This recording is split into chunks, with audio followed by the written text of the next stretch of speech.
जीअं त नाज़रीन असां इन वक़्तु जेको आहे सो ॻोठ सब्ज़ली खान बुरोई में सतबांगे 4 जुंगशाई में मौजूदु आहियूं ऐं असां हिते जीअं कोरोना वायरस लॉकडाउन 20-22 ॾींहं खां वठी हलंदड़ आहे।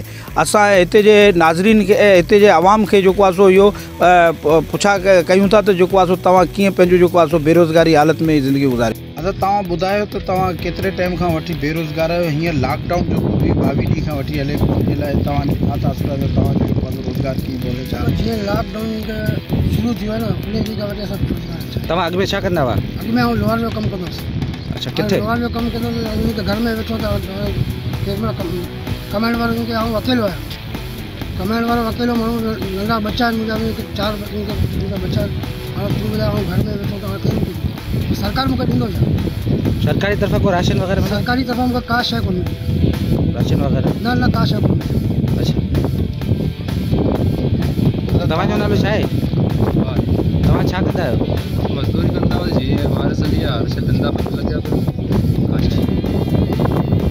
सरकारी तरफ़ां अफ़गान जो न लॻे कुझु बि न। बेरोज़गार आहियूं। पहिरियां असां पंहिंजो मज़दूरी बि कंदा हुआसीं, थोरो घणो को माल जो वापार बि कंदा हुआसीं। हिन लॉकडाउन खां पोयां असां हिते ॻोठ सब्ज़ली बिरोई जा रहाकू आहियूं। ऐं पाण ख़ुदा बि मशहूरी थो ॻाल्हायां, ॻोठ सब्ज़ली बिरोई में रहूं था, जंहिंमें असां 5-7 भाइर आहियूं। उन्हनि जो औलाद के होटल ते मज़दूरी कंदा आहिनि, के कराची में मज़दूरी कंदा आहिनि। उहे बि हिन वक़्तु मुंहिंजा भाइर 3-4 बेरोज़गार पंहिंजे घरनि में मौजूदु आहिनि। असांजो को बि रोज़गार हिन जुंगशाई में कंहिं वटि बि न आहे। सरकार जे तरफ़ां असांखे कुझु न मिलियो आहे हिन वक़्तु ताईं। न को असांखे राशन मिलियो आहे, न असांजी कंहिं सार लधी आहे।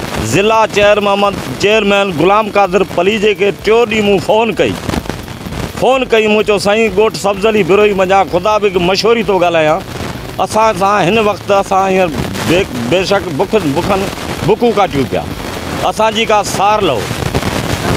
असां हिन वक़्तु भाती असां हींअर कम से कम 27-28 भाती आहियूं टोटल ॻोठ सब्ज़ली बिरोई में मशहूरी। अमा तव्हां ही जीअं कोरोना वायरस जो लॉकडाउन जेको हले पियो, इन में तव्हां छा था सम्झो? तव्हांजो जेको आहे सो घर में रोज़गारी जे हवाले सां का तव्हां मानी पचायो पिया, खाओ पिया, न पिया, कीअं तव्हांजी ज़िंदगी कीअं पियो गुज़रे? बाबा, असांजा के ॾींहंनि खां वठी असांजा चुल्हा बंदि आहिनि, असांजा बच्चा बेरोज़गार आहिनि, रोज़गार न आहे। असांजो को हुकूमत को सार संभाल न लधी आहे, असां बेरोज़गार सभु मर्द असांजा घरनि में। सरकार जे तरफ़ां असांखे का चीज़ न मिली आहे, न राशन बाशन असांखे कुझु न मिलियो, न राशन मिलियो, न पाणी मिलियो, न को रोज़गार मिलियो, न का मज़ूरी मिली आहे, का शइ कान्हे। असीं सफ़ा असांजा बच्चा, मुंहिंजा 7 पुट आहिनि, बच्चा आहिनि, वीचारा बेरोज़गार वेठा आहिनि।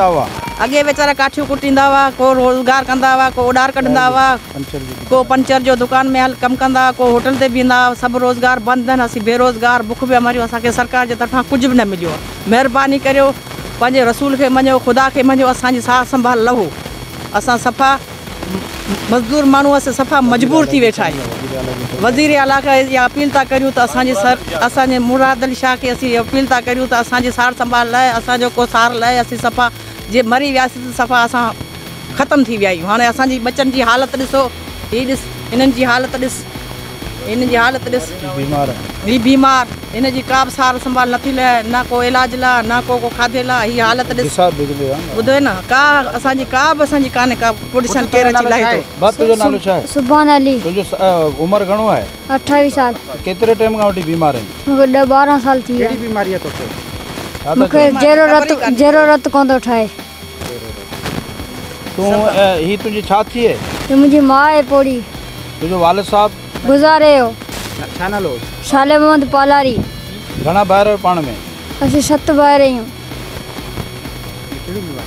माण्हुनि सां मिलियासीं ऐं उन्हनि सां हाल वाल कयासीं। हिते जो जेको आहे सो माना लॉकडाउन जे हवाले सां 20-22 ॾींहं गुज़री चुका आहिनि। हिते जा माण्हू जेको आहे सो माना बुख बदाली परेशानी में आहिनि। उन्हनि चयो त बाबा असांखे गवर्नमेंट ऐं सरकार जे तरफ़ां का बि रिलीफ, का बि जेको आहे सो राशन तक न मिलियो आहे।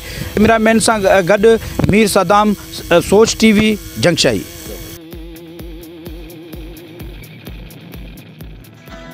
सब्सक्राइब कयो हमारे पैनल चैनल सोच TV के, बेल आइकन के दबाएं, कदें भी न विसारींदा। सब्सक्राइब करें आपके अपने चैनल सोच टीवी को और बेल आइकन पर क्लिक करना ना भूलें। Don't forget to subscribe our channel Soch TV and press the bell icon.